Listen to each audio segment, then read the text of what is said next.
उस शरद पूर्णिमा की रात्रि में हुआ है।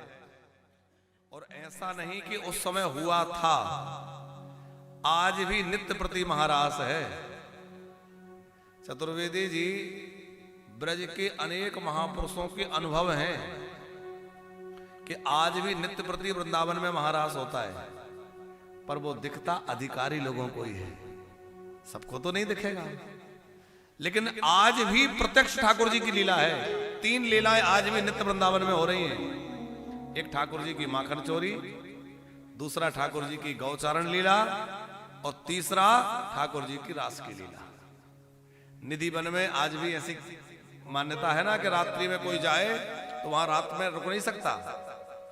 निधि वन में जितनी लताएं हैं वो रात्रि में गोपियां बन जाती हैं, ठाकुर जी प्रकट हो जाते हैं।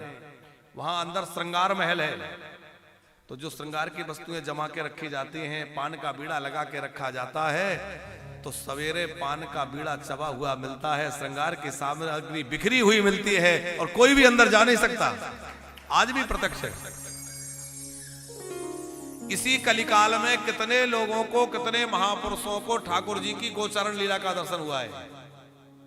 गैया चराते भय ग्वारिया चले आ रहे हैं, तो कितने ही लोगों ने उन लीलाओं का अनुभव वर्तमान काल में किया है। वो लीला हुई थी ऐसा नहीं है, बल्कि आज भी हो रही है, निरंतर हो रही है।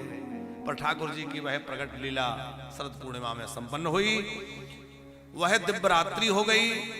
सब गोपियां श्री कृष्ण के अनुमोदन से लौट के अपने अपने घर पधारी हैं। और उसके बाद कंस के भेजे हुए असुर बार बार मथुरा से आते हैं, आक्रमण करते हैं वृंदावन पर। अरिष्टासुर को भगवान ने उद्धार किया, केसी नाम के दैत्य का उद्धार किया। पर विचार किया कि एक एक करके कब तक मारेंगे, एक साथ ही कुछ प्रबंध हो जाए। अब समय आ गया है कंस के उद्धार का। तो जब ठाकुर जी को अपनी लीला में कोई परिवर्तन करना हो तो नारद जी को भेज देते हैं, क्योंकि नारद जी हैं भगवान के मन। नारद जी ने कंस को कहा कि अच्छा तुम्हें अपना शत्रु मिला, कुछ पता लगा? कंस बोला इतने लोग भेजे, आज तक कोई लौटा ही नहीं जो खबर आके सुनाए। कोई आए तो बताए कि क्या है, कैसा है। अरे अभी तक नहीं मिला। बोले ना, नारद जी बोले फिर तो तुम बिल्कुल निश्चित ही मूर्ख हो। कंस ने कहा क्या मतलब? अरे बोले वो नंद जी का जो काला काला लाला है वही तो तुम्हारा काल है। कंस बोला कि वो आकाशवाणी तो कह रही थी कि वो देवकी के गर्भ से जन्म लेगा, पर वो यशोदा के बेटा कैसे बन गया?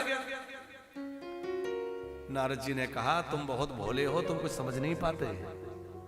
यशोदायाः सुतां कन्यां देवक्या कृष्णमेव च रामं च रोहिणी पुत्रं वसुदेवेन विव्रता।